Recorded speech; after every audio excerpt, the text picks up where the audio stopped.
ഗസയിൽ ഹമാസ് പിടിമുറുക്കുകയാണ്. നിയന്ത്രണം അറ്റുപോകുന്ന തരത്തിലാണ് ഇപ്പോൾ ഇസ്രായേൽ സൈന്യം അവിടെയുള്ള വ്യത്യസ്ത ഭാഗങ്ങളിൽ പ്രവർത്തിക്കുന്നത് എന്ന തരത്തിലുള്ള റിപ്പോർട്ടാണ് ഇപ്പോൾ പുറത്തു വരുന്നത്. ഏറെക്കുറെ ഇന്ന് നടക്കുന്ന ഇറാൻ യുദ്ധവുമായിട്ട് ബന്ധപ്പെട്ട് അതിൻ്റെ തുടർച്ച എന്ന് പറയുന്നത് ഫലസ്തീനും ഗസയുമായിട്ട് ബന്ധപ്പെട്ട കാര്യമാണ് എന്ന് നമുക്കറിയാവുന്നതാണ്. അതുകൊണ്ട് അടിസ്ഥാനമായിരിക്കുന്ന ഒരു യുദ്ധത്തിൻ്റെ ഒരു സ്റ്റേജ് എന്ന് പറയുന്നത് ഫലസ്തീൻ്റെ വിഷയമാണ് എന്നുള്ളൊരു യാഥാർത്ഥ്യമാണ്. ഏറെക്കുറെ അങ്ങനെ മാഞ്ഞു പോകേണ്ടതല്ല ഫലസ്തീൻ വിഷയം.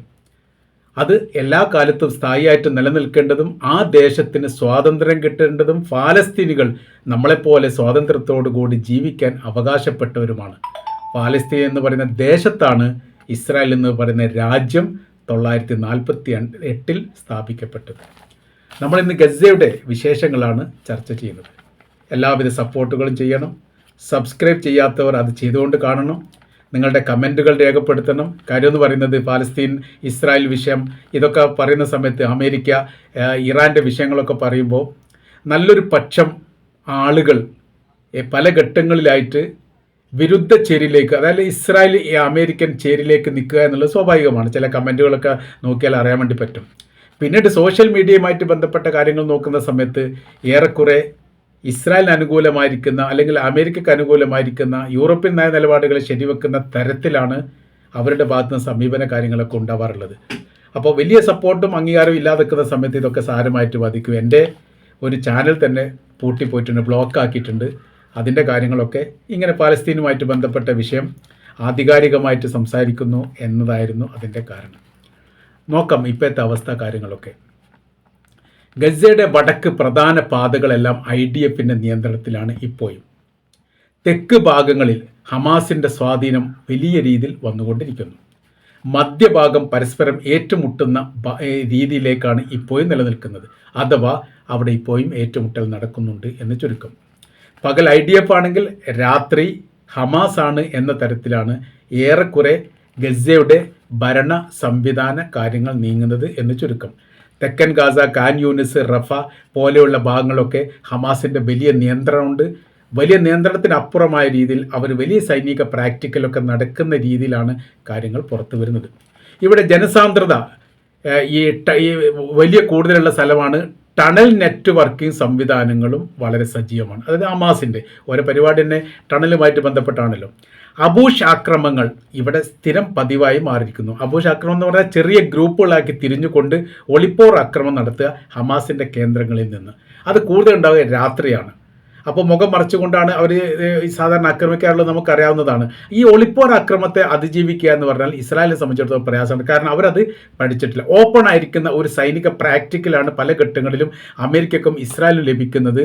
മറഞ്ഞു നിൽക്കുന്ന ഒളിപ്പോർ യുദ്ധവുമായിട്ട് ബന്ധപ്പെട്ട് പ്രതിരോധിക്കുക എന്ന് പറയുന്നത് വലിയ പ്രയാസമാണ്. കാരണം പുറകു വശത്തു നിന്ന് ആക്രമണം ഉണ്ടാകുക, കൂടുതലും പുറകു വശത്തു നിന്നാണ് വെടികൊള്ളുകയും ചെയ്യുക. നേർക്കുനേർ ഫേസ് ടു ഫേസ് ആണെങ്കിൽ ഒരിക്കൽ പോലും ഇസ്രായേലിനെ അമേരിക്കൻ സൈന്യത്തെയൊക്കെ പരാജയപ്പെടുത്താൻ വലിയ പ്രയാസമാണ്. പക്ഷേ ഒളിപ്പോർ ആക്രമണത്തെ അതിജീവിക്കുക എന്ന് അവരെ സംബന്ധിച്ചിടത്തോളം അവർക്കും വലിയ പ്രയാസമാണ്. പുനർനിർമ്മാണവുമായിട്ട് ബന്ധപ്പെട്ട കാര്യം നോക്കുന്ന സമയത്ത് പുനർനിർമ്മാണം ഇപ്പോഴും തുടങ്ങിയിട്ടില്ല.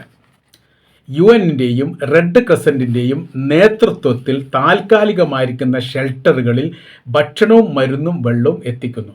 അത് കുറേ നിയന്ത്രണങ്ങൾ റഫയുടെ അതിർത്തിയുമായിട്ട് ബന്ധപ്പെട്ട് ഇസ്രായേൽ സൈന്യം നടത്തുന്നുണ്ടെങ്കിൽ പോലും ഇവരുടെ വലിയ രീതിയിലുള്ള ഇടപെടൽ കാരണം ഭക്ഷണധാന്യങ്ങളൊക്കെ ഭക്ഷണവുമായിട്ട് ബന്ധപ്പെട്ട കാര്യങ്ങളൊക്കെ എത്തിക്കാൻ വേണ്ടി സാധിക്കുന്നു.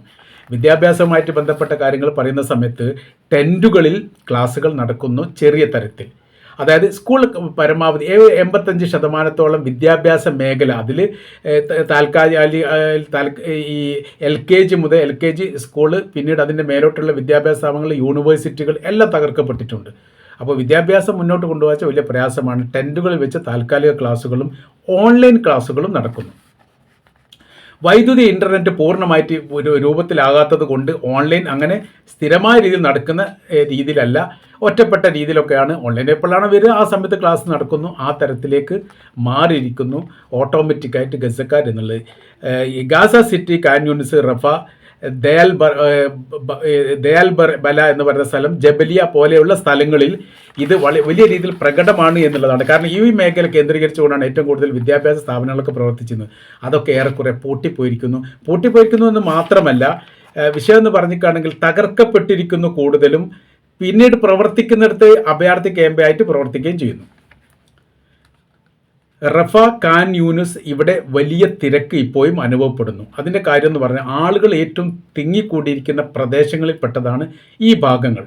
ഈ ഭാഗങ്ങളിലാണ് ഹമാസിൻ്റെ ആളുകൾ കൂടുതലുള്ളത് എന്ന് ചുരുക്കം. സ്കൂൾ ക്യാമ്പിനെ പറ്റി പറഞ്ഞ് സ്കൂളുകളെല്ലാം ക്യാമ്പ് ഇപ്പോൾ നമ്മൾ പറഞ്ഞല്ലോ, യുണൈറ്റഡ് നേഷൻ്റെയും റിലീഫ് ആൻഡ് വർക്സിൻ്റെയും ഏജൻസികളുടെ ഈ സ്ഥാപനങ്ങളെല്ലാം ഇപ്പോൾ സ്കൂളായിട്ടാണ് പ്രവർത്തിക്കുന്നത്. ഈ സ്കൂളായിട്ടല്ല, ടെൻറ്റുകളായിട്ടാണ് പ്രവർത്തിക്കുന്നത്. അവിടെ ഒരുപാട് സ്കൂൾ സ്ഥാപനങ്ങളുണ്ടായിരുന്നു. വിദ്യാഭ്യാസ സ്ഥാപനങ്ങൾക്ക് വേണ്ടിയിട്ട് ഒരുപാട് സഹായങ്ങൾ യുണൈറ്റഡ് നേഷൻ്റെ യുഎന്നിൻ്റെ നേതൃത്വത്തിലുണ്ടായിരുന്നു. പിന്നെ റിലീഫ് സംവിധാന കാര്യങ്ങളൊക്കെ, റിലീഫ് സംവിധാനത്തിൽ നിന്ന് സ്ഥാപനങ്ങൾ ഉണ്ടാക്കുന്ന പ്രവർത്തികളൊക്കെ ചെയ്തിരുന്നു. അതെല്ലാം ഇപ്പോൾ എന്ത് ചെയ്ത ടെൻറ്റുകളായി മാറിയിരിക്കുന്നു. അപ്പോൾ ഈ പറയപ്പെട്ട സ്ഥാപനങ്ങൾ ഇപ്പോൾ എന്തല്ല, ക്ലാസ് റൂമുകളല്ല, ഷെൽട്ടറുകളാണ്. ആയിരക്കണക്കിന് കുടുംബങ്ങൾ ഒരേ കെട്ടിടത്തിൽ താമസിക്കുന്നു എന്നുള്ളതാണ്. താൽക്കാലിക ടെൻറ്റുകൾ തുറസായ സ്ഥലങ്ങളിലും റോഡരികിലും ഒഴിഞ്ഞ മൈതാനങ്ങളിലും താൽക്കാലിക ടെൻറ്റുകൾ കെട്ടിയിട്ട് അവരവിടെ താമസിക്കുന്നു. അതിന് ഓരോരോ വിഭാഗത്തെ കുറിച്ച് പറയുന്നു. അതായത് ചില ആൾക്കാർ ഒരു ഭാഗത്തു നിന്ന് മറ്റൊരു ഭാഗത്തേക്ക് അഭയാർത്ഥികളെ പോലെ പോകുന്നു. ഇവിടെ ജീവിക്കാൻ പറ്റാത്തൊരു സ്ഥിതി വരുന്ന സമയത്ത് തൊട്ടടുത്ത പ്രദേശത്തേക്ക് പോകുന്നു. ജീവിക്കാൻ പറ്റാത്ത സ്ഥിതി എന്ന് പറഞ്ഞാൽ കൃത്യമായിരിക്കുന്ന ഭക്ഷണമോ മരുന്നോ ഒന്നും കിട്ടാത്ത വിഷയങ്ങളുണ്ടാവും. ചില കുടുംബക്കാർ മറ്റ് പല ഭാഗങ്ങളിലും അവിടേക്ക് എത്താൻ വേണ്ടി അങ്ങനത്തെ പല തരത്തിലും പല രീതിയിലാണ് ജീവിതം നിലനിർത്താൻ അല്ലെങ്കിൽ ജീവൻ നിലനിർത്താനുള്ള കഠിന ശ്രമമാണ് ഇപ്പോൾ ഗസക്കാർ ചെയ്യുന്നതെന്ന് ചുരുക്കം. ഒരു ദിവസം ഒരിടത്ത്, മറ്റൊരു ദിവസം മറ്റൊരിടത്ത്, ഈ തരത്തിലേക്ക് മാറിയിരിക്കുന്നു ഓട്ടോമാറ്റിക്കായിട്ട്. മനുഷ്യരുടെ മനുഷ്യാവകാശ സഹായത്താലാണ് ജീവൻ നിലനിർത്തുന്നത്. മറ്റുള്ള ആളുകൾ, മറ്റു രാജ്യക്കാരൊക്കെ ഒരുപാട് സഹായങ്ങൾ നൽകുന്നു. ആ സഹായത്തിൻ്റെ അടിസ്ഥാനത്തിൽ ജീവൻ നിലനിൽക്കുന്ന ഒരു സ്ഥിതിയാണ് ഇപ്പോൾ അവിടെ ഉള്ളത് എന്ന് ചുരുക്കം.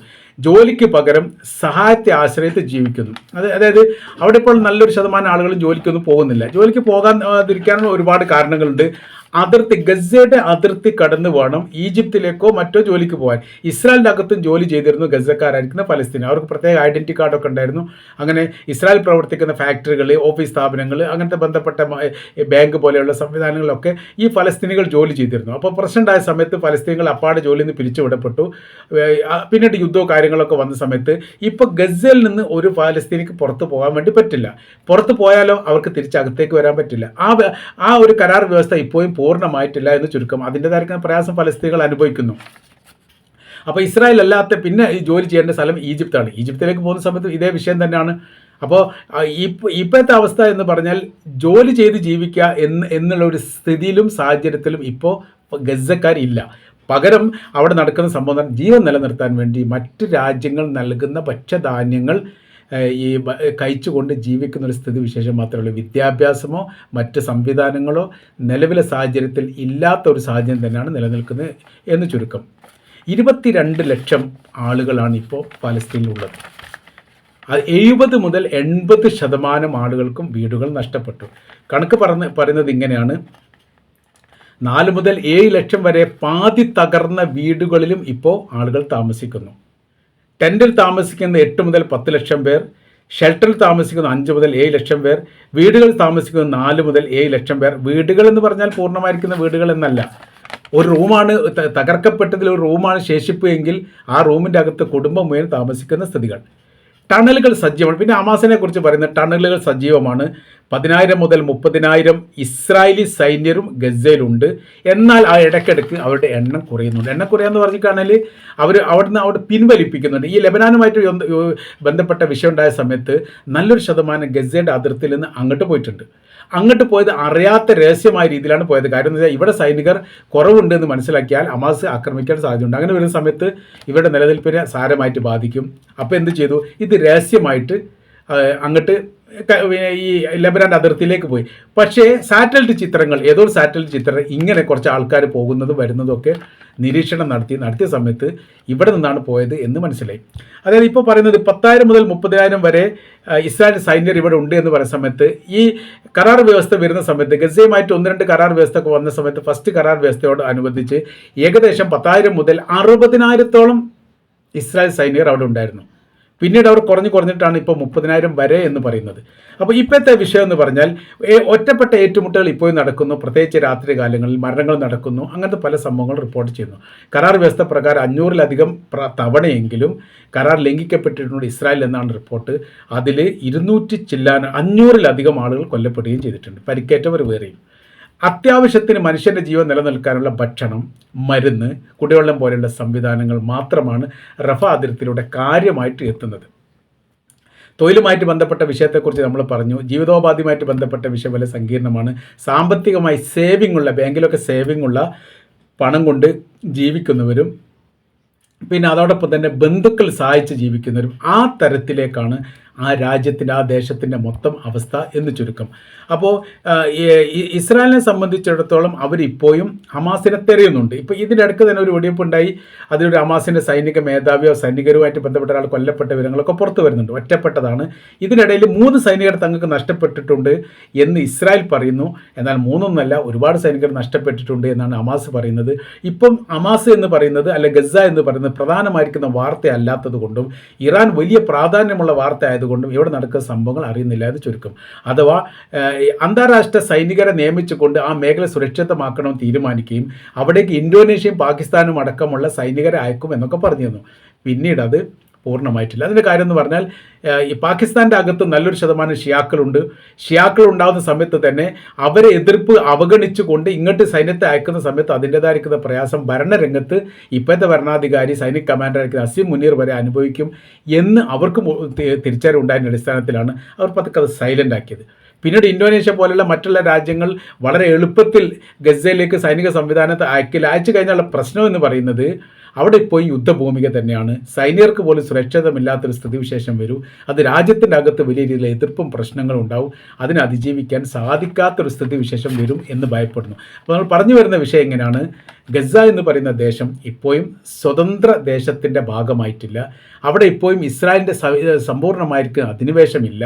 അവിടെ ഹമാസ് സൈനികമായിരിക്കുന്ന ശക്തി നേടുന്ന ഒരു സ്ഥിതിയിലേക്കാണ് കാര്യങ്ങൾ പോകുന്നത്. അതുകൊണ്ട് ഇത് ഏതെങ്കിലും തരത്തിൽ അവസാനിപ്പിക്കുക എന്ന് വിചാരിച്ചാൽ വേണ്ടി സാധിക്കാത്ത വിധത്തിലേക്ക് മാറിയിരിക്കുന്നു. ടണലുകൾ സജീവമാണ്. ആയുധങ്ങൾ വരുന്നുണ്ട് എന്നാണ് മനസ്സിലാക്കാൻ വേണ്ടി പറ്റുന്നത്. പക്ഷേ ഒരു തരത്തിൽ നോക്കിയാൽ അവർക്ക് കണ്ടെത്താൻ വേണ്ടി സാധിച്ചിട്ടില്ല. അതിൻ്റെ പ്രയാസവും നീരസവും യഥാർത്ഥത്തിൽ ഇപ്പോൾ ഇസ്രായേലിനുണ്ട് എന്നുകൂടി ഈ വിഷയമായിട്ട് ബന്ധപ്പെട്ട് നമ്മൾക്ക് മനസ്സിലാക്കാൻ വേണ്ടിയിട്ട് സാധിച്ചതാണ്.